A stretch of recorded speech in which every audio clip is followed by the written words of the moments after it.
12 लाखाची आम्ही करमुक्त मर्यादा केली म्हणून आम्ही इतक्या मोठ्या प्रमाणावरती कर सवलत दिल्यानंतर हा वाचलेला पैसा बाजारपेठेत येईल, त्यातनं अर्थकारणाची चक्र फिरायला लागतील, हे अवास्तव आहे. ज्या पद्धतीने किमती वाढत आहेत त्या प्रमाणामध्ये उत्पन्नामध्ये वाढ होत नाहीये. हा जो पेच आहे यातनं एक ती मोठी भावना होती की आम्हाला सरकार काहीच देत नाहीये. अनुदानं द्यावीत, दिलीच पाहिजेत, पण त्यांचा मग आज औचित्य किती आहे, प्रस्तुतता किती आहे, आणि पुढचा प्रश्न ती मग पुढच्या ज्यांना आवश्यक आहे त्यांना मिळतात का. आवश्यक आहे तो खर्च करायचा नाही किंवा न करता तूट आटोक्यात राखणं, हे तरी मग अर्थकारणाच्या प्रकृतीच्या दृष्टीने हितावं आहे. 4 ते 14 या काळामध्ये ज्या योजना राबवल्या गेल्या त्या योजनांचा भर हा अर्थकारणातल्या वेगवेगळ्या घटकांच्या सक्षमीकरणाद्वारे त्यांची क्रयशक्ती वाढवण्यावरती होता. आताच्या रेजिमचा भर हा आत्ताचं विद्यमान कन्झम्पशन किंवा उपभोग टिकून धरण्याकडे आहे सरकारी खर्चाच्या माध्यमातून.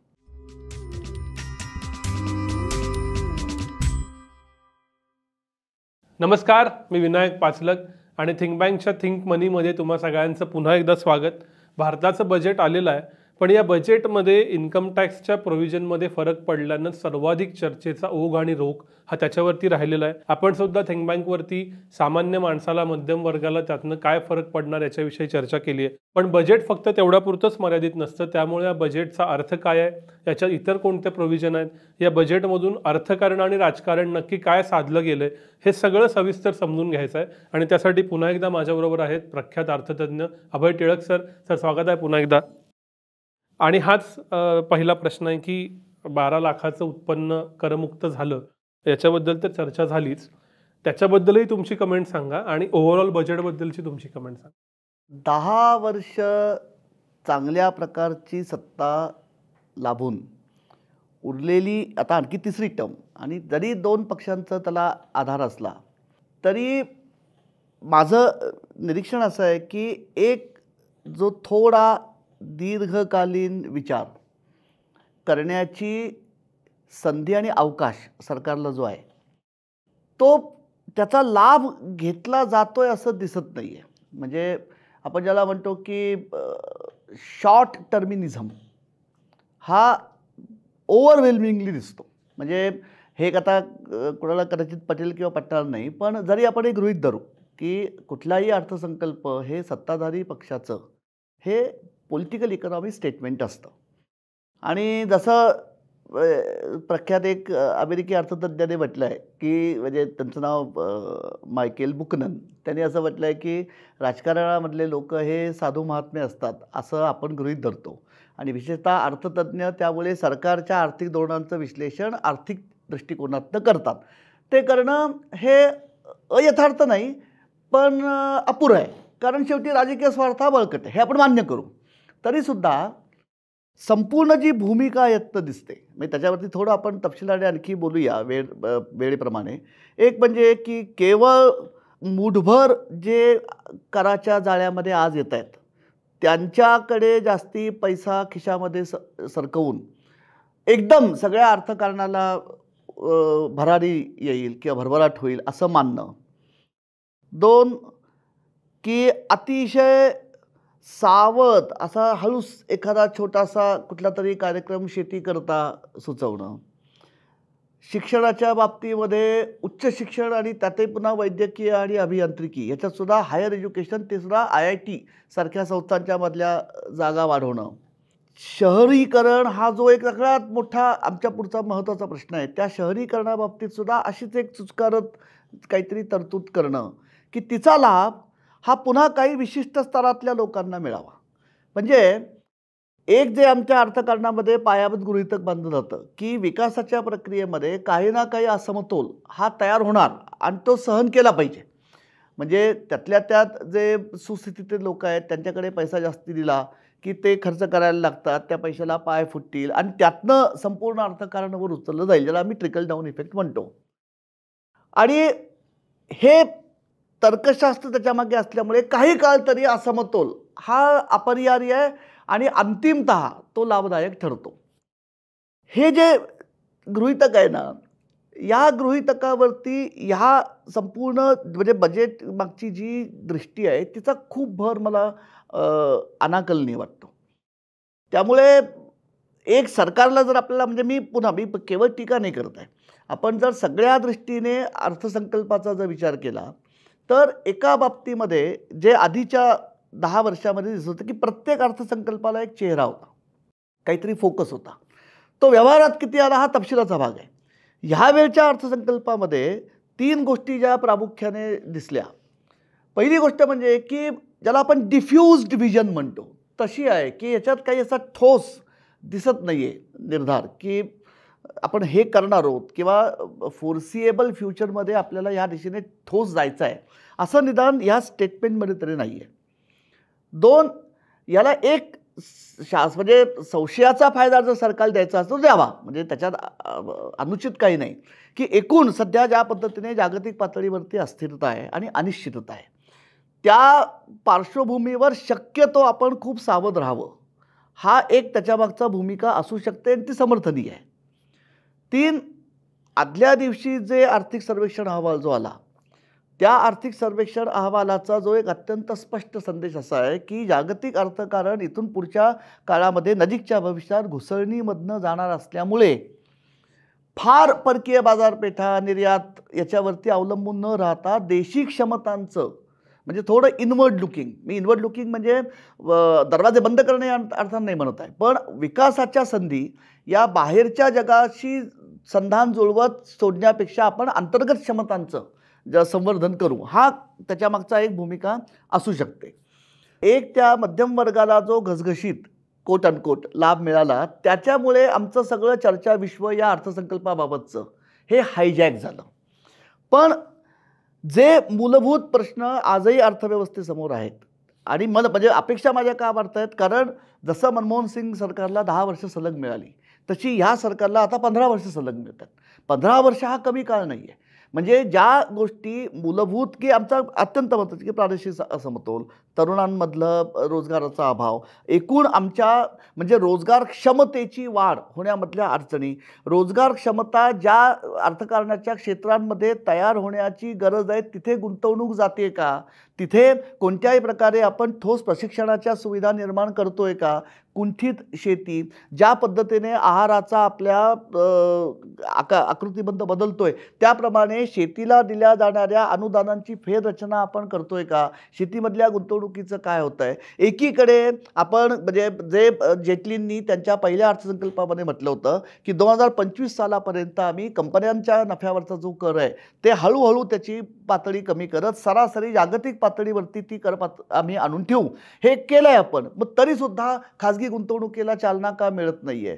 हे जे सगळे मूलभूत प्रश्न आहेत ना त्यांची जाण म्हणजे मी असं अजिबात अपेक्षा करणार नाही किंवा कोणीच करणार नाही की एका अर्थसंकल्पामध्ये सगळ्यांना उत्तरं मिळतील, पण 15 वर्षाचा कालखंड डोळ्यात ठेवल्यानंतर ह्या किमान ज्या मूलभूत ज्याला आपण स्ट्रक्चरल इम्पेडिमेंट्स म्हणतो त्यांची जाण तरी ह्या टप्प्यावर ह्या अर्थसंकल्पामध्ये दिसली नाही. याचं मला खूप दुःख झालं, म्हणजे राग येण्यापेक्षा दुःख झालं. तर असं काहीतरी आहे का की गेला अर्थसंकल्प येऊन 6च महिने झाले, त्याच्यातला फोकस पुन्हा इंटर्नशिप रोजगारावर आहे, तिथलं कॅपेक्स अजून खर्च होतोय, त्यामुळे आत्ताचा अर्थसंकल्प हा एक प्रकारचा पापकशालन अर्थसंकल्प आहे का, की आम्ही खूप प्रत्येक राज्यात प्रत्येक देशात सबसिडी आहेत, योजना आहेत, लाडकी बहीणसारख्या योजना आहेत, तिकडं इनइक्वॅलिटीमुळे श्रीमंत अधिक श्रीमंत होताना दिसतात, त्यामुळे हा जो मधला मध्यम वर्गाचा राग आहे की अहो ते तुम्ही थेट पैसे वाटताय आम्हाला काय, वरच्यांना नफा मिळतोय आम्हाला काय, म्हणून त्यांना बॅलन्स करायचं एवढाच उद्देश आहे का? हो, म्हणजे मी त्याला मी मगाशी आपल्याला बोलताना मी जो शब्द वापरला की अतिशय तात्कालिकावरती लक्ष केंद्रित करायचं. तात्कालिक अशा अर्थाने मी म्हणतोय की हे जगजाहीर आहे की सत्ताधारी पक्षाचा परंपरेने हा मध्यम वर्ग त्याचा पाठीराखा राहिलेला आहे आणि ही जी एक भावना मध्यम वर्गामध्ये होती. आता पुन्हा मला याच्याबद्दल म्हणजे खरं काय होतं दुर्दैवाने ह्या पद्धतीचं आपण आता इतकं काटेकोर संशोधन होत आहे कधी मला माहीत नाही, पण निदान प्रकाशित जे काही माझं मर्यादित वाचन आहे त्याच्यात दिसत नाही. जो मध्यम वर्गामध्ये आपल्या प्रचंड स्तरीकरण जे आहे आणि विशेषतः खालचे जे टप्पे आहेत म्हणजे ज्या टप्प्यांमध्ये खूप खळबळ आपण गेल्या म्हणजे विशेषतः कोविडपासून अनुभवलेली आहे की 2000 ते 2010 सालापर्यंत जी अतिशय वेगाने आर्थिक वाढ अर्थव्यवस्थेमध्ये झाली तिचा लाभ मिळून दारिद्र्य रेषेखालनं सुटून निम्न मध्यम वर्गात जे समाजसमूह सरकलेले होते ते कोविडमुळे पुन्हा खाली ढकलले गेले. म्हणजे हा ज्याला आपण मध्यम वर्ग म्हणतोय, त्या मध्यम वर्गातलं जे सगळं स्तरीकरण आहे, त्या स्तरीकरणामधला सुद्धा आम्हाला ह्या पक्षाकडनं आम्ही मतांचा त्यांना भरघोस पाठिंबा देऊन सुद्धा काही मिळालेलं नाही, अशी भावना असणारे जे वर्ग आहेत त्याच्यात माझ्या मते 2 प्रकार आहेत. एक प्रकार असा आहे की जे मी म्हटल्याप्रमाणे दारिद्र्य रेषेखालनं नुकते केवळ तांत्रिकदृष्ट्या वर सरकलेत, म्हणजे ते गरीब नाही आहेत कारण आमची गरिबीच्या व्याख्येत ते बसत नाहीत, पण त्यांना मध्यम वर्ग पण म्हणता येत नाही आणि उच्च मध्यम वर्ग तर अजिबात म्हणता येत नाही. हा जो निम्न मध्यम वर्गात नव्याने जमा झालेला जो समूह आहे किंवा जो स्तर आहे त्याच्यावरती GSTचा बोजा वाढलेला आहे. म्हणजे इतके दिवस तो प्रत्यक्ष कराच्या जाळ्यात नव्हता, पण अप्रत्यक्ष करांचं जाळं आपण 2017च्या जुलैपासून जे GSTची व्यवस्था आणली आहे त्याच्यामुळे तो कराच्या जाळ्यात आला आहे आणि GSTचा भार हा तसाच युनिव्हर्सल आहे. त्याच्यामुळे ज्या पद्धतीने किमती वाढत आहेत किंवा किमती वाढत राहिल्यात, ज्या पद्धतीने GSTचा भार हा आता नव्याने आपल्या माथ्यावरती बसलेला आहे, त्या प्रमाणामध्ये उत्पन्नामध्ये वाढ होत नाही आहे. हा जो पेच आहे यातनं एक ती मोठी भावना होती की आम्हाला सरकार काहीच देत नाही आहे. कारण एकीकडे थोडेफार पैसे म्हणजे उत्पन्नाच्या संधी वाढत आहेत, थोडाफार रोजगार चांगल्या पद्धतीचा मिळतो आहे, पण जो काही आमच्याकडे उत्पन्न येत आहे ते महाग व्याज, महाग असणारं फ्युएल, त्याच्यानंतर महाग होत असणारी घरं, वाढणारे घराची भाडी, महागणारं शिक्षण, महागणारं खाजगी आरोग्याची सुविधा, सगळ्यात महत्त्वाची आपण जर ह्यावेळचा आत्ता जो 23-24चा ज्याला आपण monthly per capita consumption expenditure सर्वे म्हणतो तिथे जर आपण बघितलं तर विशेषतः शहरी भागांच्या मध्ये 4 गोष्टींवरती खर्चाचं कुटुंबांच्या मासिक उत्पन्नामध्ये म्हणजे खर्चामधल्या ज्याला आपण जडणघडण म्हणतो त्याच्यात 3 ते 4 गोष्टींचं प्रमाण प्रचंड वाढलं आहे. पहिली त्याच्यात आहे महत्त्वाचं भाडं, कारण घरभाडी महागलेत. 2 वाहतूक म्हणजे शहरांतर्गत वाहतूक ज्याला आपण कन्व्हेयन्स म्हणतो ते. 3 म्हणजे फ्युएल आणि 4थं म्हणजे ड्युरेबल गुड्स, शिक्षण. हा म्हणजे मध्यम वर्गाची ही जी अडचण होती किंवा ही जी तक्रार होती त्यात पहिला स्तर हा आहे की खर्च वाढत आहेत त्या मानाने उत्पन्न वाढत नाही आहे. आणि दुसरा जो आहे त्याला आपण म्हणतो की जो सॅलरीड आहे, बऱ्यापैकी सुस्थितीत आहे, त्याची अपेक्षा आणखी मिळावशी आहे. म्हणजे एकाची म्हणजे आपण म्हणू की ती निदान क्षम्य आहे किंवा समजण्यासारखी आहे कारण त्याचा खर्चही वाढतो आहे, पण जो वरचा ज्याला आपण मिडल क्लास म्हणतो त्यांची अपेक्षा म्हणजे ते कुठेतरी त्यांना असं वाटते की ह्या सुबत्तेचे निर्माते सुद्धा आम्ही आहोत, त्याच्यामुळे त्याच्यात आमचा हक्क आहे. प्रश्न फक्त एवढंच होतोय की ज्या पद्धतीने ही कर सवलत दिलेली आहे तिच्या मागचं जे आर्थिक तर्कशास्त्र आहे ते व्यवहारात कितपत समर्थनीय आहे याच्याबद्दल शंका आहे. आणि हा अगदी साधा हिशोब आहे. म्हणजे आजवरच्या सगळ्या ज्याला आपण मॅक्रो इकॉनॉमिक सर्वेज म्हणतो त्यामध्ये सगळीकडे हे प्रस्थापित सिद्धांत असा आहे की उत्पन्नाच्या स्तरी म्हणजे जी उतरंड असते त्या उतरंडीमध्ये उत्पन्नाच्या खालच्या स्तरांवर जे समाज घटक असतात त्यांच्याकडे जर क्रयशक्ती जास्ती सरकली तर थोडं मी तांत्रिक परिभाषा वापरतो ज्याला आम्ही मार्जिनल प्रॉपेन्सिटी टू कन्झ्युम असं म्हणतो. म्हणजे अगदी साध्या भाषेमध्ये माझ्या खिशामध्ये मला जर समजा आपण धरू की 100 रुपये माझ्याकडे होते, त्याच्यात आता 10,000 रुपयाची समजा भर पडली, मग ते कर सवलत असेल किंवा माझं उत्पन्न वाढलं असेल. हे जे वाढीव 10,000 रुपये आहेत ना, या वाढीव 10,000 रुपयापैकी मी प्रत्यक्ष खर्चावर खरेदीवर किती खर्च करतो आणि त्यातले बचत किती करतो, हे प्रमाण जे आहे हे प्रमाण उच्च मध्यम म्हणजे उच्च उत्पन्न गटामध्ये हे प्रमाण व्यस्त असतं. कारण मूलभूत त्यांच्या गरजा बऱ्यापैकी भागलेल्या असल्यामुळे वाढीव उत्पन्न त्यांच्याकडे जेव्हा येतं तेव्हा बराचसा भाग हा बचतीकडे सरकला जातो आणि काहीच भाग बाजारपेठेमध्ये येतो. निम्न स्तरामध्ये हे व्यस्त आहे. मला प्रश्न असा पडतो की 12 लाखाची आम्ही करमुक्त मर्यादा केली, म्हणजे अगदी खरं सांगायचं तर पूर्वीच्या रचनेमध्ये 7 लाखापर्यंत होतं. म्हणजे आत्ता अगदी स्पष्ट म्हणजे अगदी आपण सोपं हे अंकगणित करूया, यातली किचकट किंवा बाकी तांत्रिक बाजू बाजूला ठेवू. आता नेमका रिलीफ कोणाला मिळाला आहे तर पूर्वी 7 लाखापेक्षा ज्यांचं उत्पन्न जास्ती होतं आणि 12 लाखापेक्षा कमी होतं, हा ब्रॅकेटमध्ये आता आलेला आहे. यांची जी काही क्रयशक्ती वाढेल म्हणजे दिलं आहे अर्थमंत्र्यांनी त्याचं कोष्टक दिलेलं आहे की 80,000पासून 1,20,000पर्यंत हा फरक लोकांना जाणवेल. गमत अशी आहे की 24 लाखापेक्षा जास्त उत्पन्न जास्ती आहे त्यांना 30% कर दिलेला आहे. म्हणजे खऱ्या अर्थाने ॲब्सोल्यूट बचत जी आहे ती त्या वर्गामध्ये जास्ती होणार आहे, कारण 24 लाखापेक्षा त्यांना उत्पन्नामध्ये 30% जो जात होता तो तिथे वाचतोय. असं आपण गृहीत धरू आत्ता.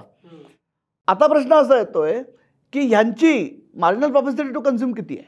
म्हणजे ज्या गृहीतकावरती हा सगळा आपण चर्चा करतोय की 12 लाखापर्यंतचं उत्पन्न करमुक्त केल्यामुळे ती जी क्रयशक्ती वाढलेली आहे की जी इतके दिवस कराच्या माध्यमातून खाजगी कुटुंबांकडनं सरकारच्या तिजोरीकडे हस्तांतरित होत होती, ती आता खिशात राहिल्यामुळे हा बचत झालेला पैसा सगळा बाजारपेठेमध्ये येईल. त्याच्यामुळे जी गेली जवळपास 6-1 वर्ष आपल्या की विशेषतः कोविड नंतर जी आपल्याला सतत एक काय म्हणू दुखरी नस आहे की आमचं कन्झम्पशन वीक आहे, उपभोगावरचा खर्च हा कमी राहिलेला आहे, त्याच्यामुळे गुंतवणूक होत नाही आहे, त्याच्यामुळे नोकऱ्या निर्माण होत नाही, त्याचा परिणाम GDP वरती होतोय. हे जे तर्कशास्त्र आहे हे आम्हाला कुठेतरी बदलायचं आहे. म्हणून आम्ही इतक्या मोठ्या प्रमाणावरती कर सवलत दिल्यानंतर हा वाचलेला पैसा बाजारपेठेत येईल, त्यातनं अर्थकारणाची चक्र फिरायला लागतील. हे अवास्तव आहे. आणि याचं कारण मी म्हटल्याप्रमाणे मुळात ज्या लोकांना ह्या कर सवलतीचा फायदा मिळणार आहे त्यांच्यापैकी बराचसा भाग, आणि हे सगळं आत्तापर्यंत अनेक अभ्यासात सिद्ध झालेलं आहे, हा सगळा बाजारात येणार नाही, ज्याला आपण सर्क्युलर फ्लो ऑफ इन्कम म्हणतो, तो काही भाग बचतीकडे जाईल. आता पुन्हा याचा फायदा होणार नाही असं मी म्हणत नाही बरं का, पण त्यालासुद्धा त्याचं पुन्हा एक तर्कशास्त्र आहे. आपण जर बघितलं तर गेल्या जवळपास एक 5-1 वर्ष ही पुन्हा आकडेवारी सगळ्या अधिकृत अहवालामधून आलेली आहे, ज्याला आपण हाऊसहोल्ड्स म्हणतो. म्हणजे तुमच्या माझ्यासारखी कुटुंब संस्था ज्या आहेत, या कुटुंब संस्थांचं देशामधली एकूण कुटुंब संस्थांची जी बचत आहे, त्या कुटुंब संस्थांच्या बचतीमध्ये ज्याला आपण कॅश सेव्हिंग्ज म्हणतो किंवा पैशाच्या रूपातली बचत म्हणतो, तिचं प्रमाण घटत चाललेलं आहे. ती गुंतवणूक कुठे होते? ती घरांमध्ये होते, सोन्यामध्ये होते, जमिनीमध्ये होते, वाहन खरेदीमध्ये होते किंवा शिक्षणामध्ये होते. हे वाईट नाही आहे. प्रश्न असा येतोय की जर हे चित्र असं दिसतं आहे की बचतीचा एकतर कॅश सेव्हिंग्सचं प्रमाण हे कमी होत आहे किंवा रोखीच्या स्वरूपात बचत बँकांमध्ये ठेवण्यापेक्षा लोक तिचं मालमत्तेमध्ये रूपांतर करत आहेत, तर मग हे जे कर सवलत मिळाल्यामुळे जो लोकांच्या खिशात पैसा राहील तो मग बँकांकडे जाईल का? बँकेकडे जायची शक्यता फार कमी आहे. कारण ज्यावेळी आम्ही असा आग्रह धरतो की आम्हाला कर्ज स्वस्त हवी आहेत, कर्ज स्वस्त का हवी आहेत? कारण पुन्हा गुंतवणूक वाढायला पाहिजे. मग जेव्हा आपण अशी अपेक्षा धरतो की बँकांनी कर्ज स्वस्त करावी, त्या नाण्याची दुसरी बाजू अशी आहे, मग आम्हाला ठेवींवरती सुद्धा कमी व्याज सहन करायला लागेल. म्हणजे एकीकडे ठेवींवरच्या व्याजाचे दर हे अनाकर्षक असताना हा जो वाचलेला पैसा आहे हा घटकावर समजा आपण म्हणू की हा पुन्हा निदान ठेवींच्या माध्यमातून तरी बाजारामध्ये येईल का?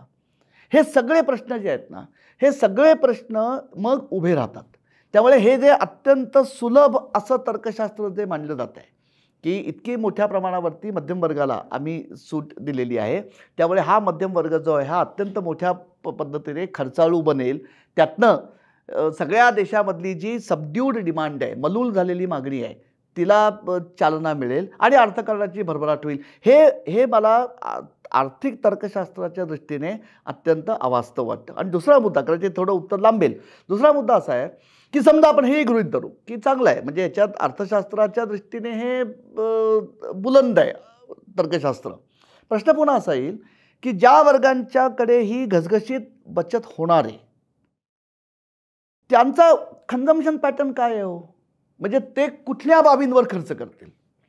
म्हणजे एक शक्यता अशी आहे, पर्यटन, परदेश, हायर एज्युकेशन, गाड्या खरेदी करणं, आणखी एक घर म्हणजे सेकंड होम खरेदी करणं. हा जो सगळा पैसा कराचा जो वाचलेला आहे तो अर्थकारणाच्या कुठल्या क्षेत्रांमध्ये जाईल? आणि मग ती बदललेली मागणी किंवा तिथे झालेली मागणीत वाढ आणि जी सर्वसामान्य आमची माणसं आहेत त्यांचा जो कन्झम्पशन पॅटर्न आहे, याच्यात काही सुसंवाद जर नसेल तर हा फायदा नेमका कोणाला मिळणार? आणि मग तो तसा फायदा मिळून पुन्हा ही दरी वाढणं हे आपल्याला अपेक्षित आहे का?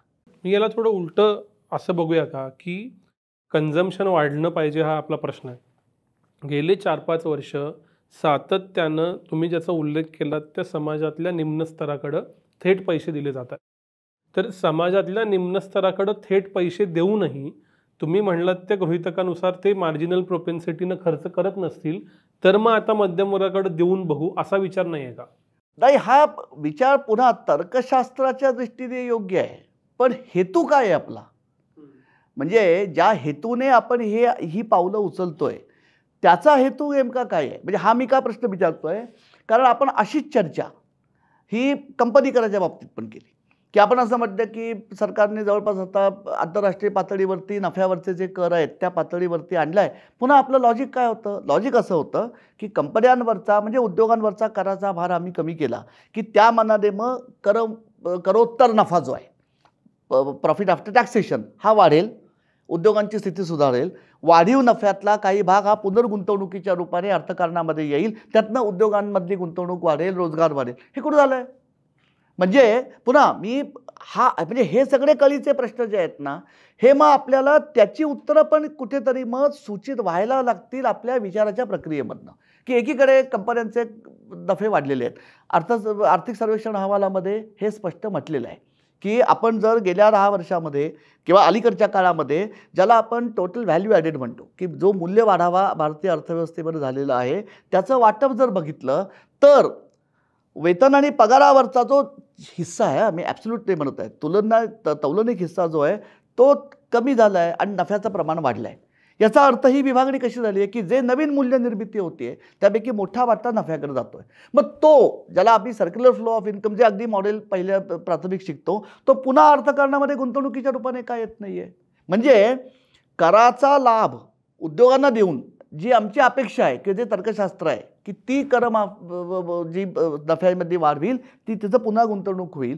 मग हेच लॉजिक आम्हाला इथे पण मग गृहीत धरायला लागेल की मध्यम, ठीक आहे, ज्यांना आम्ही डायरेक्ट बेनिफिट ट्रान्सफर्स करतोय त्या लोकांची क्षमताच कमी आहे हो. दुसरं हे बघा, तुम्ही बघा, म्हणजे आपल्याला काय होतं आहे, अनेक गोष्टी ना याच्यात खूप झाकल्या जातात. ज्या स्तरांना आम्ही सवलतीने अन्नधान्य देतोय, लाडक्या बहीणसारख्या समजा प्रत्येक राज्याने घोषणा केल्या आहेत, किसान संतोष शेतकऱ्यांना आम्ही 6,000 रुपये देतोय. आपण जर बघितलं तर अलीकडच्या संपूर्ण काळामध्ये महागाईचा सरासरी दर हा रिझर्व्ह बँकेची जी त्याला ते कम्फर्ट झोन म्हणतात त्याच्या आसपास आहे. मान्य आपण करू हे. पण त्याचं जर आपण तपशील बघितला तर असं दिसतं की अन्नधान्यामधली जी भाववाढ आहे ती सातत्याने 7 ते 8% वर, म्हणजे या ॲव्हरेजच्या जवळपास 2 ते 3 percentage पॉईंटने वर राहिलेली आहे. म्हणजे जो डायरेक्ट कॅश ट्रान्सफर आपण देतोय किंवा ज्या समाज स्तरांना थेट हस्तांतरित आपण करतोय त्यातला बहुतेक खर्च हा पुन्हा प्राथमिक गरजा भागवण्यावरतीच जातोय. म्हणजे एका हाताने आपण देतोय, दुसऱ्या हाताने ते त्यांच्या खिशातनं निघताय. अशा परिस्थितीमध्ये मग हेच जर तर्कशास्त्र आता मी वापरलं तुमच्या प्रश्नाचं उत्तर म्हणून की आम्ही मध्यम वर्गाला देतोय दिलासा, पण हा मध्यम वर्ग मग त्या पद्धतीने तितक्या प्रमाणात आम्हाला प्रतिसाद देईल का? किंवा आपण उलटं म्हणूया की मुळात हे मला कायम शंका काय येते की खूप छोट्या वर्गावरती आपण खूप मोठा भार टाकतोय, त्याच्यावर तर खूप अपेक्षा धरतोय की अरे याने खूप खर्च करावा आणि त्या खर्चातनं सगळ्यांना मिळेल चालना. हे जुळत नाही आहे, म्हणजे हे बसत नाही गणितामध्ये. तर पण या सगळ्याचा मूळ प्रश्न काय दिसतो की कन्झम्पशन वाढवा. मुळात कन्झम्पशन किती वाढायला हवं आणि हे करायचं नसेल तर कुठल्या मार्गाने कन्झम्पशन वाढणं अधिक रोबस्ट ठरलं असतं? काय झालंय, हा प्रश्न अगदी खरं सांगायचं तर आमच्या अतिशय जटिल आहे. याला कुठेही आत्ता ताबडतोब उत्तर नाही आहे. कारण जर आपल्याला म्हणजे उपभोगावरचा खर्च जर वाढवायचा असेल तर आपल्याला हा म्हणजे वाढीव उपयोग सगळ्या स्तरांच्या मध्ये झिरपावा या प्रकारची चॅनल्स तयार करायला लागतील. हे अतिशय दीर्घकालीन चालणारं काम आहे, पण निदान त्या दृष्टीने सातत्याने ठोस प्रयत्न करायला लागतील. साधे आपण उदाहरण घेऊया की आम्ही जो करमुक्त उत्पन्नाची मर्यादा वाढवली की जे सॅलरीड क्लास आहे किंवा जे 12 लाखाच्या आत आहेत त्या सगळ्यांकडे पैसा जास्ती गेला. हाच जर पैसा मे बी फक्त हे अगदी काय आपण म्हणू हायपोथेटिकल आहे की हाच जर पैसा आम्ही रोजगार हमी योजनेवरच्या मजुरीचा दर वाढवण्यात केला असता तर कितीतरी मोठ्या प्रमाणावर तो झिरपला असता. कारण आपण बघतोय की अजूनसुद्धा म्हणजे एकेकाळी आपल्या पंतप्रधानांनी या ग्रामीण रोजगार हमी योजनेची थट्टाई केली होती की 50 वर्षानंतर सुद्धा आम्ही खड्डे खणण्याकरता पैसे देणार असून तर आपला काय काँग्रेसच्या काळात विकास झाला. पण तरीसुद्धा रोजगार हमी योजनेवरची तरतूद वाढतेच आहे. याचा अर्थ ती योजना उपयुक्त आहे आजही. पण मग तिथे जर आम्ही तो वाढवला असता वेतन दर, किमान मजुरीचा दर, तर ते झिरपण जास्ती झाली असते.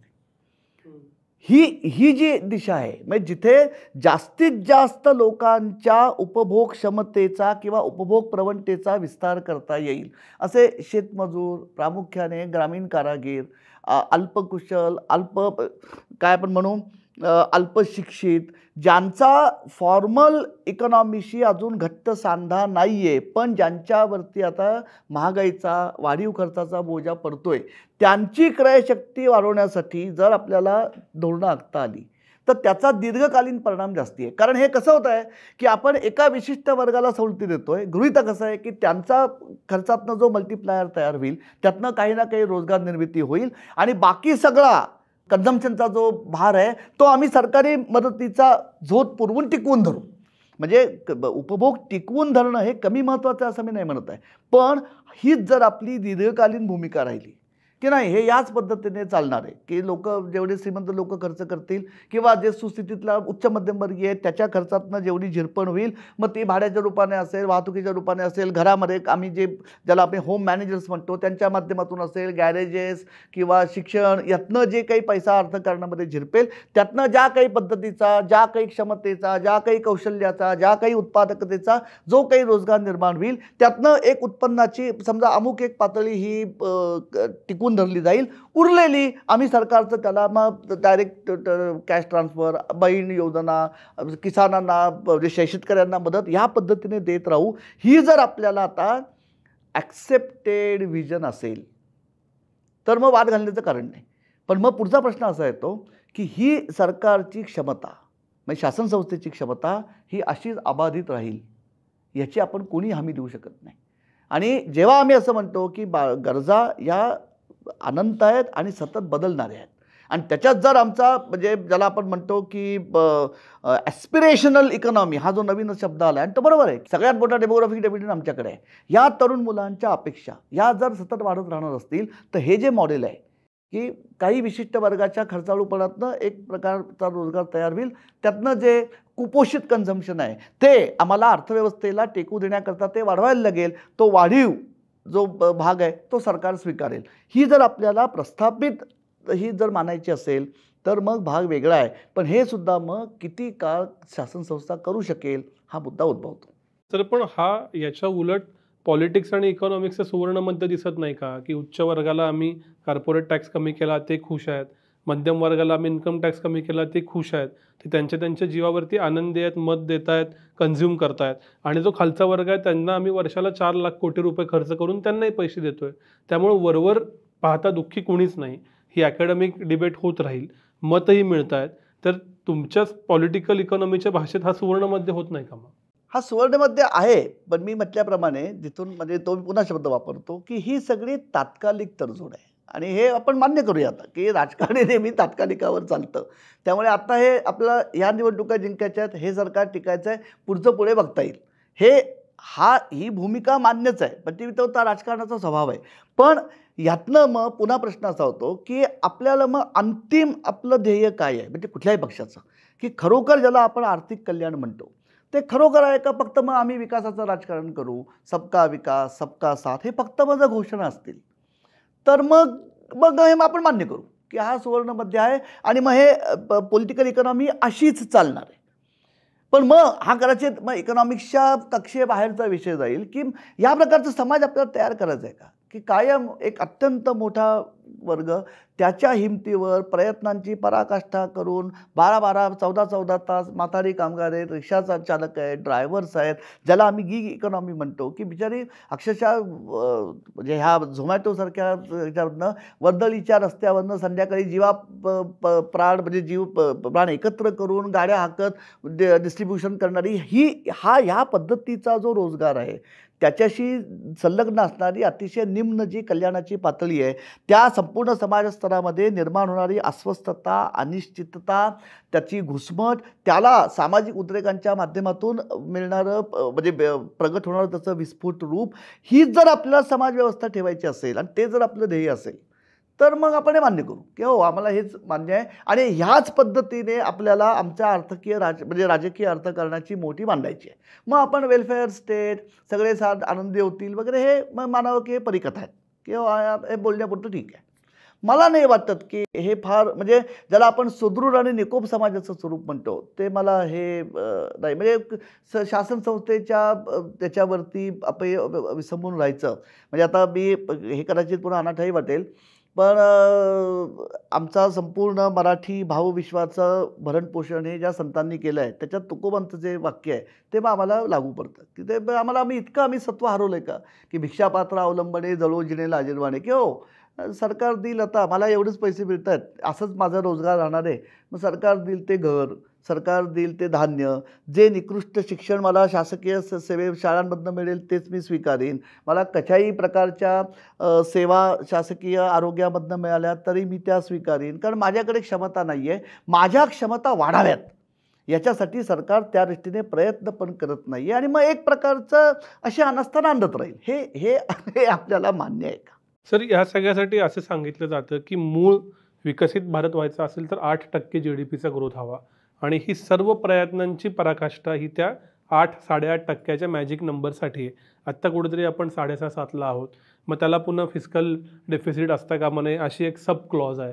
तर मग हा मूळ जो उद्देश आहे की इतक्या पद्धतीनं आपला GDP वाढला तर सगळे प्रश्न सुटत राहतील हा तरी मग योग्य आहे का नाही. पुन्हा प्रश्न तोच येतोय की आपण सगळे आपले आता काय झालं माहिती आहे का की आपण फार टार्गेट ओरिएंटेड होतोय पण त्या टार्गेटचा व्यवहारात झिरपण होते का हे नको बघायला आपण 8% ग्रोथ हो पण कशा करता 8% ग्रोथ हवी आहे आपण हे आपण सगळ्या अनुभवातनं गेलेलो आहोत 2002 ते 2010-11 7.5-8% रोबस्ट ग्रोथ होती त्या सगळ्या वाढीचं वर्णन आपण काय केलं जॉबलेस ग्रोथ म्हणजे शेवटी ग्रोथ कशासाठी त्या वाढीचा कल्याणामध्ये रूपांतर नको व्हायला ते जर व्हायचं असेल तर ही जी चॅनल्स आहेत ही चॅनल्स मग आपण का नाही करतात म्हणजे सगळ्यात माझ्या मते सगळ्यात मोठा प्रश्न जो आहे ना तो शिक्षणापेक्षा सुद्धा ना शिक्षणातनं कौशल्य निर्माण होत आहेत का हाय आणि आपण जर बघितलं तर सगळीकडे दिसतो आज सगळीकडे प्रश्न हाय आणि मी पुन्हा मागे मी ह्याच व्यासपीठावरती उल्लेख केला तर आम्ही आता 2 कॉलेजेसच्या पदवीधरांच्या 10 वर्षाच्या नोकरीच्या अनुभवांचा अभ्यास करतोय आत्ता अजून त्याच्यात फार आम्हाला असं ठाम आत्ता बोलता येण्यासारखे हे दिसत नाही आहेत पण सगळीकडे प्रश्न हा दिसतोय की जी पदवी त्याला मिळालेली आहे त्या पदवीशी त्याच्या अपेक्षित का मेहनताना मिळत नाही कारण त्या शिक्षणाबरोबर जी कौशल्य त्या व्यक्तीच्या ठिकाणी त्या पातळीवरती निर्माण होणं अपेक्षित आहे ती होत नाही आहे म्हणजे आता मला जर माझी रोजगार क्षमता वाढवायची असेल तर माझी पदवी पुरेशी नाही आहे पदवीला कौशल्याची जोड हवी आहे पण ती तरी आपण करतोय का आणि का नाही करत आहे मग म्हणजे मला असं वाटतं की आपण बघा मेक इन इंडिया केलं स्किल इंडिया केलं डिजिटल इंडिया केलं स्मार्ट सिटीज केलं आपण बाकीचं सध्या बाजूला ठेवूया स्किल इंडियामध्ये आपण मोठा त्याचा गाजावाजा केला ही योजनासुद्धा मागच्या कार्यकाळात आपण सुरू केली त्याचा कुठेतरी इम्पॅक्ट ॲनालिसिस झाला आहे का प्रसिद्ध की कुठली स्किल्स तयार झाली त्या योजनेचा लाभ मिळालेले जे लाभार्थी होते त्यांना कुठे रोजगार मिळाला पूर्वीचा त्यांचा रोजगार आणि कौशल्य या योजनेचा लाभ मिळाल्यानंतर जे कौशल्यवर्धन झालं त्याचा निदान त्यांच्या म्हणजे एम्प्लॉयमेंट त्यांचा जो काही आपण पोर्टफोलिओ होतो तो विस्तारला का पूर्वीपेक्षा त्यांच्या उत्पादकतेमध्ये आणि म्हणून उत्पन्नामध्ये वाढ झाली का मग ह्याचं मग आपण निदान ह्याचा आपण लेखाजोखा तरी मांडूया ना हे कुठे दिसत नाही त्याच्यामुळे काय होतं आहे या घोषणा सगळ्या छान वाटतात पण त्याचा व्यवहारात परिणाम का दिसत नाही मग एकीकडे हे जे आपल्याला दिसतं आहे की लघु उद्योगांच्यामध्ये माणसं आहेत त्यांच्याकडे क्षमता नाहीत मग उद्योग यंत्रसामग्री आणतात यंत्रसामग्री आणली की पुन्हा रोजगार जातो म्हणजे ही सगळी जी कोंडी जी आहे या कोंडीचा आणि मग 8% वाढीचा जे उद्दिष्ट आहे त्याचा काय संबंध आहे म्हणजे म्हणजे ग्रोथ फॉर व्हॉट सर पण ज्या पद्धतीनं AI येतं आहे आणि हे कित्येकांना थोडंसं फारफेश वाटलं तरी जे आजूबाजूला दिसतं आहे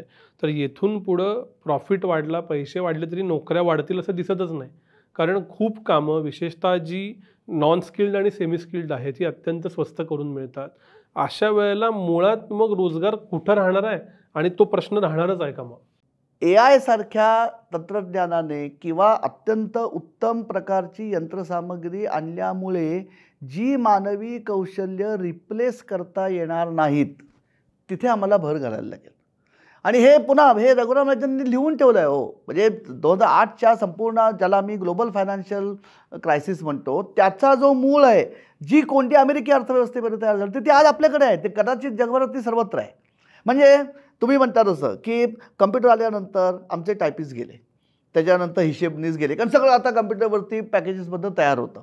हे AI आल्यानंतर किंवा आता इंग्रजीमध्ये आम्ही टायपिंग करत असताना तिथेच डिक्शनरी असते, त्यावेळेस स्पेलिंग चुकलं की ताबडतोब कळतं, त्यावेळी प्रूफ रीडर आमचे गेले.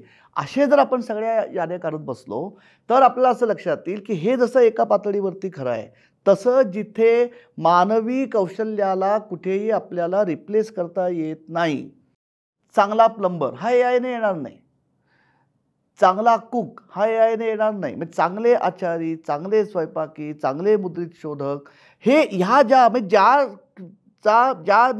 कामाच्या ठिकाणी फक्त आणि फक्त मानवी कौशल्यच अपेक्षित आहेत, तिथे बघ आम्ही शिक्षणामध्ये गॅजेट्स आणू, पण चांगला शिक्षक लागेलच ना.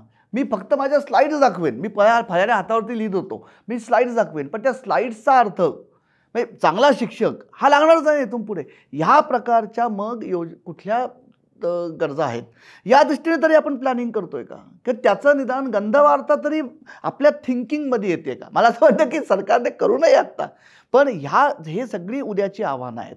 एवढा मोठा आपला देश आहे. मला तुम्ही सांगा, आजवर तरी सुस्पष्ट मनुष्यबळ धोरण आपल्याकडे आहे का?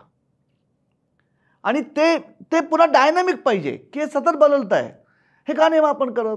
म्हणजे तुमचा प्रश्न जो आहे ना, तो माझ्या अंदाजाने ती काळ्या दगडावरची रेघ आहे की एकीकडे तंत्रज्ञानाचा झपाटा चालू राहील, आपल्याला जागतिकीकरणाच्या माध्यमातून जी सगळी आपली गुंफण झालेली आहे त्याच्यामुळे ह्या तंत्रज्ञानाचा वापर आपण टाळू शकणार नाही. पण आपल्या ज्या प्रचंड जटिल ही जी सगळं आपलं वास्तव आहे त्याच्याशी मग ह्या बदलत्या वास्तवाची सांगड घालत आमचं जे मनुष्यबळ आहे त्याची आपण क्षमता कशी वाढवणार, याच्याकरता मग कोणते उद्योगांमध्ये किंवा कोणत्या जीवनाच्या कोणत्या क्षेत्रांमध्ये येणारं तंत्रज्ञान जे आहे त्याचे पुढच्या काळातल्या मनुष्यबळाच्या गरजेवरती परिणाम कसे होतील. ती गरज, ते मनुष्यबळ समजा तिकडनं बाजूला सरकलं तर त्याला आपण नवीन कुठल्या क्षेत्रामध्ये गुंतवून घेणार आहोत, त्याच्याकरता त्याचं कुठलं पुनर्शिक्षण लागेल. याच्याकरता जी एक सतत, ज्याला आपण knowledge system, information gathering system, त्या माहितीवरती प्रक्रिया करून त्याप्रमाणे योजना किंवा धोरण आखून त्याची अंमलबजावणी, ही जी लवचिकता ती तरी आपल्या व्यवस्थेत दिसते का? मग याच्याबद्दल विचार पण कुठे दिसत नाही. म्हणजे मला तुमच्या प्रश्नाचं सगळ्यात भयानक हे असं वाटतं की हे कधी अवतरेल व्यवहारामध्ये, हा पुढचा प्रश्न आहे. त्याची तितक्या प्रकर्षाने आपल्याला जाणीव तरी होते का, आणि त्याचं सूचन का घडत नाही मग कुठल्याही अर्थसंकल्पात? सर, मी पुन्हा बजेटकडे येतो आणि आपण असं गृहीत धरू की एक अल्टरनेट थॉट डेव्हलप करायची गरज होती किंवा आहे, तर मग त्याची सुरुवात म्हणून इन्कम टॅक्समध्ये सवलत द्यायच्याऐवजी GSTत अधिक सुसूत्रता आणणं, त्यांचे टॅक्स स्लॅब कमी करणं, हे करणं अधिक फायद्याचं ठरलं असतं. निश्चित ठरलं असतं. फक्त काय झालं आहे की याच्या बाबतीमध्ये पुन्हा स्ट्रक्चरल प्रश्न जो आहे तो इथे सतत आपल्याला आड येणार आहे. म्हणजे वस्तू आणि सेवा कराची प्रणाली सगळ्या त्याच्या मर्यादा आपण सगळ्या बाजूला ठेवूया, त्या लागू करणं हे जसं एक अत्यंत मोठं राजकीय यश होतं आणि ते मान्य केलंच पाहिजे. इथून पुढची वाटचाल आणखी जटिल आहे. म्हणजे जो आदर्श वस्तू आणि कर प्रणाली होती, सेवा कराची प्रणाली होती, त्याच्यापासून आपण अजून खूप लांब आहोत. मुख्यतः प्रश्न राज्यांच्या उत्पन्नावरती जो फरक पडतो आहे. म्हणजे अनेक कर जे पूर्वी राज्यांच्या अखत्यारीमध्ये होते आणि ज्या करांच्यामध्ये फेरफार करण्याचे अधिकार राज्यांना होते ते आता गेलेले आहेत. आता GST काउन्सिलने मान्यता दिल्याखेरीज कुठलाही कर आपल्याला बदलता येत नाही. अशा परिस्थितीमध्ये मग इथून पुढे हा जो GSTची ही जी नवीन सिस्टीम आहे ही अधिक सुसूत्र बनावी, जी आपली मुख्य अपेक्षा होती की अप्रत्यक्ष करांचा भार समाजातल्या सगळ्या घटकांवर पडतो, त्याचा सरासरी बोजा कमी व्हावा, ही जी आपली अपेक्षा होती ती अजूनही कुठेही आलेली नाही आहे. त्या दृष्टीने त्या संपूर्ण करव्यवस्थेचं सुसूत्रीकरण, नंतर जे आज मुख्य प्रश्न आहेत की 3-4 महत्त्वाचे कर हे अजूनही GSTच्या बाहेर आहेत. म्हणजे प्रामुख्याने इंधनावरचा कर, विजेवरचा कर, स्टॅम्प ड्युटी, ह्या सगळ्याचे, कारण हे सगळे राज्यांच्या उत्पन्नांचे मुख्य आधार आहेत. आणि मग तिथे प्रश्न येतो की ज्या पद्धतीचं एकीकडे आपण कोऑपरेटिव्ह फेडरलिझम आणि कॉम्पिटिटिव्ह फेडरलिझम म्हणतोय, तिथे हा प्रश्न येतो की मग विकासाच्या प्रक्रियेमध्ये म्हणजे 91 सालापासून ज्या योजना आपण सगळ्या सुधारणा राबवल्या त्याचा लाभ मिळालेले राज्यांचे समूह ज्या गतीने पुढे गेलेत आणि जी तुलनेने मागे पडलेली राज्य आहेत त्यांना मग ही सुसूत्रीकरणाची प्रक्रिया कशा पद्धतीने त्यांच्यावरती परिणाम घडवणार आहे. म्हणजे आता तसं खरं म्हटलं ना तर 5च वर्ष खरं अजून पूर्ण होत आहेत. म्हणजे 8 वर्ष पूर्ण होत आहेत GSTची नवीन प्रणाली येऊन. त्यातली 2-3 वर्ष आपण कोविडची बाजूला काढूया.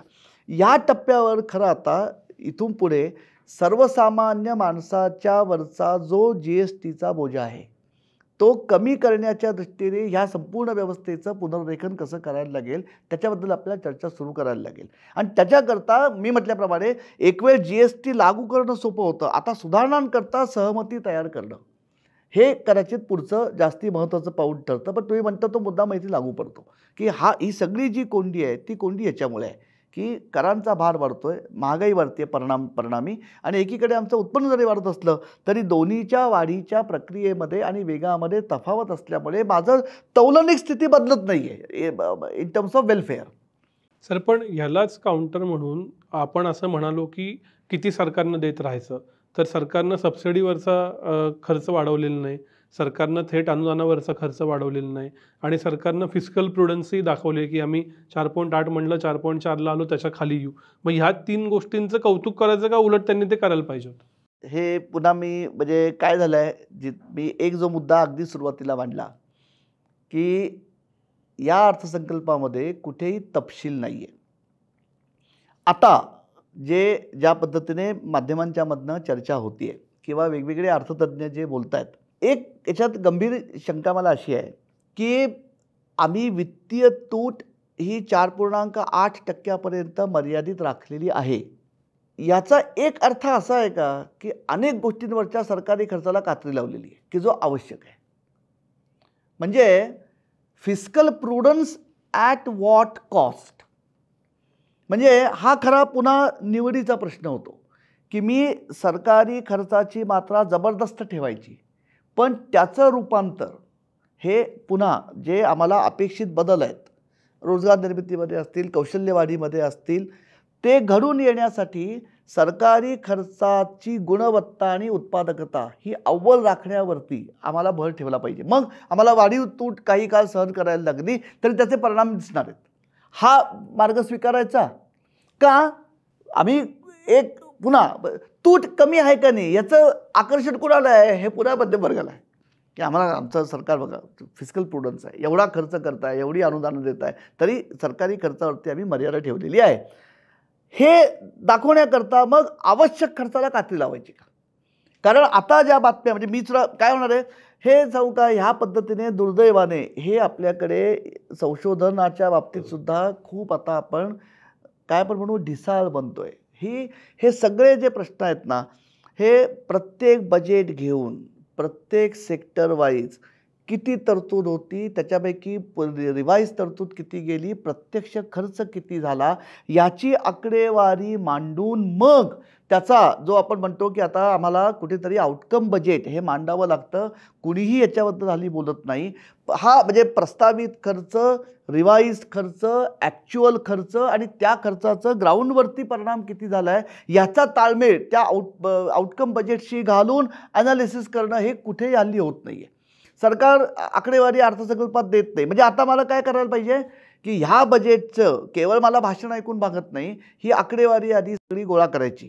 ती गेल्या वर्षी आम्ही 2 बजेट्स मांडली, एक जुलैमध्ये मांडलं इंटरिम आणि एक मार्चमध्ये गेल्या म्हणजे फेब्रुवारीला मांडलं होतं. याच्याशी तुलना करायची आणि मग हा जो वित्तीय तूट ही जी मर्यादित ठेवलेली आहे हिचं गिमिक काय आहे. म्हणजे ही उत्पन्नामध्ये वाढ, सरकारच्या महसुलामध्ये पण वाढ अपेक्षित आहे की अपेक्षित झालेली आहे, म्हणून खर्च वाढून सुद्धा किंवा खर्च कमी न करता सुद्धा तूट आटोक्यात राहिली कारण उत्पन्नात वाढ झाली. असं झालं आहे का? तरतुदी कमी केल्यात म्हणून खर्च राहतोय. म्हणजे आवश्यक आहे तो खर्च करायचा नाही किंवा न करता तूट आटोक्यात राखणं हे तरी मग अर्थकारणाच्या प्रकृतीच्या दृष्टीने हितावं आहे का? त्यामुळे हा पुन्हा प्रश्न ना हा शेवटी मी हे मान्य करतो की ही राजकीय गणितच आहेत, पण मग आपल्याला कुठेतरी तो एक अत्यंत काय आपण म्हणूया की खऱ्या अर्थाने मानवी चेहरा सुधारणांना लाभावा या भूमिकेतनं ज्याने त्याच्या पद्धतीने काम करण्याचा प्रयत्न केलं, असा जो ज्येष्ठ अर्थतज्ञ आपल्या देशातला मनमोहन सिंग, त्यांचं मग आपल्याला वाक्य कुठेतरी सतत मनाशी जपत राहावं लागतं की good politics has to be based on good economics. मग याला गुड इकॉनॉमिक्स म्हणायचं का? कारण हे झालं आहे बरं का आपल्याकडे. म्हणजे आता ते नाही, म्हणजे आता आजच्या राजकीय ह्याच्यात ते कुठे सक्रिय नाही आहेत, पण लालू प्रसाद यादव ज्यावेळी रेल्वे मंत्री होते त्यावेळी असंच त्यांनी केलं की सगळं रेल्वेचं छान, रेल्वेचा तूट कमी झाली, नंतर रेल्वेचं बजेट सगळं अगदी सुरू झालं. पार त्यांना हार्वर्ड विद्यापीठामध्ये त्यांचं भाषण सुद्धा ठेवण्यात आलं की किती उत्तम पद्धतीने त्यांनी रेल्वेचा कारभार हाकला. त्यांच्यानंतर ज्या सगळे जे पुढे अभ्यास आले त्याच्यामध्ये असं लक्षात आलं की रेल्वेची तूट किंवा रेल्वेचा खर्च हा मर्यादित का राहिला, कारण जिथे रेल्वेच्या सेवेचा दर्जा सुधारण्यासाठी जी भांडवली गुंतवणूक किंवा जो भांडवली खर्च करणं अपेक्षित होतं तो त्या काळात केलाच गेला नाही, म्हणून खर्च आणि उत्पन्नाची मिळवणी होत राहिली. हे मान्य करत आहे का आपण? म्हणून केवळ वित्तीय तूट आटोक्यात राहिली आहे, केवळ आमचे म्हणजे 6.5% उत्पन्न म्हणजे GDPचा ग्रोथ रेट वाढला आहे, ह्या गोष्टींना किती महत्त्व द्यायचं व्यवहारातला लाभ न बघता. आणि शेवटचा मुद्दा जो आहे सबसिडीच्या बाबतीमध्ये, पुन्हा ह्याच्यात मी काही नवीन सांगत नाही आहे, म्हणजे कुणालाच नवीन नाही आहे. सगळीकडे कुणाला सबसिडीज मिळतात तो. आता हा जे 23-24 या वर्षासाठी हा जो मार्जिनल म्हणजे monthly per capita expenditure, consumption एक्सपेंडिचरचा जो डेटा आलेला आहे त्याच्यामध्ये जर आपण बघितलं तर 2011-12 ते 23-24 म्हणजे जवळपास 12 वर्ष झालं आहे. या 12 वर्षामध्ये शहरी भारत आणि ग्रामीण भारत यांच्या उत्पन्नाच्या जडणघडणीत लक्षणीय बदल झालेला आहे आणि तो अपेक्षित आहे. म्हणजे एका पद्धतीने तो झिरपत असलेल्या, कमी अधिक वेगाने का होईना पण झिरपत असणाऱ्या विकासाचं ते निदर्शक पण आहे, पण त्यातनं प्रश्न पण निर्माण होतात. आपण हा जर 12 वर्षाचा ती जी आकडेवारी दिसते त्या आकडेवारीमध्ये असं दिसतं की ग्रामीण भागामध्ये सातत्याने अन्नधान्य म्हणजे आपण त्याला काय म्हणू, फूड आयटम्स म्हणजे अन्न खाद्यान्न संबंधित जो खर्च आहे त्याचं एकूण खर्चातलं प्रमाण सातत्याने घसरत आहे. 23-24मध्ये अन्न आणि अन्नेतर म्हणजे फूड आणि नॉन फूड एक्सपेंडिचरचं प्रमाण हे अनुक्रमे अन्नधान्यावरती 40% आणि बिगर अन्नधान्यावरती 60%. हे शहरी भारतामध्ये होतं. ग्रामीण भारतामध्ये हे प्रमाण 43% आणि 57% आहे. म्हणजे अजूनसुद्धा 40%च्या आसपास खर्च हा कुटुंबांचा दर महिन्याला सरासरीने हा अन्नधान्यावरती होतो आहे. त्याच्यात जर आपण जडणघडण बघितली ना तर ज्याला आपण सिरियल्स म्हणजे तृणधान्य म्हणतो, या तृणधान्यांचं प्रमाण म्हणजे एकूण अन्नधान्यावरती जो खर्च होतो आहे त्याच्यात आणि एकूण कुटुंबाचा जो महिन्याचा खर्च आहे त्याच्यामध्ये तृणधान्यांवरच्या खर्चाचं प्रमाण हे जेमतेम 3 ते 4% आहे. म्हणजे आम्ही जी नॅशनल फूड सिक्युरिटी ॲक्ट जो लागू केला आहे त्यातनं आम्ही काय देतो आहे, आम्ही 35 किलो गहू तांदूळ ज्वारी देतो आहे. म्हणजे आम्ही तृणधान्य देतो आहे आणि तृणधान्याचं एकूण त्या आहारामधलं जे प्रमाण आहे आणि तृणधान्यांवरती होणारा जो खर्च आहे तो मात्र सातत्याने घटत चालला आहे. मग ही सबसिडी का देतो आहे आपण, किंवा मग ती टार्गेटेड का देत नाही? हे काय होतं आहे माहिती आहे का, याच्याकरता मग आम्ही AI का वापरत नाही? म्हणजे आमचा एवढा कम्प्युटर डेटाबेस, आमच्याकडे आता ministry for programme implementation statistics एवढी आहे, मग हे का होत नाही? म्हणजे अनुदानं द्यावीत, दिलीच पाहिजेत, पण त्यांचा मग आज औचित्य किती आहे, प्रस्तुतता किती आहे, आणि पुढचा प्रश्न ती मग पुढच्या ज्यांना आवश्यक आहे त्यांना मिळतात का? गंमत कशी याच्यामध्ये, आत्ताच्या असं तुम्ही जर बघितलं तर एक फक्त प्रोग्रॅम शेती करता आहे की जो प्रामुख्याने ज्याच्यात काहीतरी तपशील आहे, पण तो सुद्धा तपशील गमतीशीर आहे. आपण असं म्हटलं आहे की तेलबिया, भाजीपाला, दूध दुभतं आणि डाळी यांच्यावरचा खर्च प्रामुख्याने वाढतो आहे, म्हणून देशामधल्या 100 जिल्ह्यांच्या मध्ये सरकार एक योजना राबवणार आहे. त्याच्याकरता काही लाख कोटीची तरतूद केलेली आहे अर्थसंकल्पामध्ये. आता पुढची गमत अशी आहे की सरकारने अशी हमी दिलेली आहे की ह्या योजनेअंतर्गत डाळींचं जे उत्पादन वाढेल ते पुढची 4 वर्ष जे बाजारात खपणार नाही ते सगळंच्या सगळं सरकार विकत घेणार आहे. म्हणजे हा हमी भावाचा जो प्रश्न आहे हा आता ही दिशा योग्य आहे, कारण अन्नधान्यावरच्या खर्चामध्ये तृणधान्यांवरचा खर्च कमी होतोय, पण हे जे पूरक अन्न आहे मुख्यतः दूध, दुग्धजन्य पदार्थ, डाळी, भाजीपाला, फळफळावर यांच्यावरचा खर्च वाढतोय, म्हणजे त्यांची डिमांड वाढते, त्यांची मागणी वाढते, कारण आमच्या आहारामध्ये मूलभूत बदल होत आहेत, उत्पन्नाची पातळी वाढली आहे, नागरीकरण दुसरीकडे होत आहे. हे करत असताना मग ही आम्ही तुटपुंजी योजना 100 याच्यात का करतोय, हा का आपण जास्ती मग आणखी वेगाने राबवू नये. बरं, असंही सरकार म्हणत नाही की हे पायलट फेज आहे म्हणून आत्ता आम्ही 100 जिल्ह्यांमध्ये करू, हे मान्य आहे. पण हे मग ज्या गतीने बदल होत आहेत जीवन पद्धतीमध्ये, त्या तितक्या तीव्रतेने मग योजनांच्यामध्ये तितक्या लवचिकपणे बदल दिसत नाहीत. हा प्रश्न मग येतो. मला ते जे दुःख झालं की अरे 15 वर्ष सलग सत्ता मिळून ह्या पद्धतीचं अजूनही आपलं चाचपडणं का चालू आहे.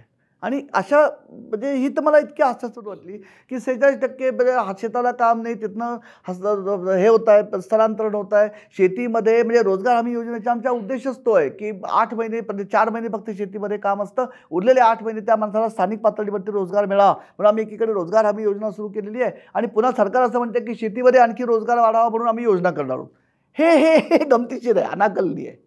तर शेवटचा प्रश्न, तुम्ही मनमोहन सिंगांचा उल्लेख केलात म्हणून शेवटी हा प्रश्न घेतोय की मनमोहन सिंगांनाही 10 वर्ष मिळाली, मोदींची 10 वर्ष झाली, 11वं वर्ष चालू आहे.